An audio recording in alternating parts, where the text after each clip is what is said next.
How to watch old match replay in Mobile Legends.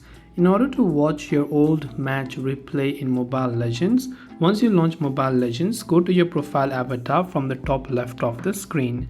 When you're here, you should find an option similar to this. Here you want to go to the option from the left hand side that says Battlefield.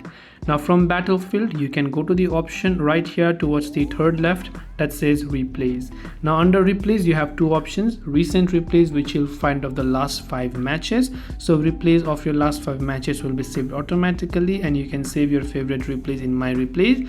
If there is any replays that you've saved manually, you can go to My Replays section from the top and you should be able to find them right here.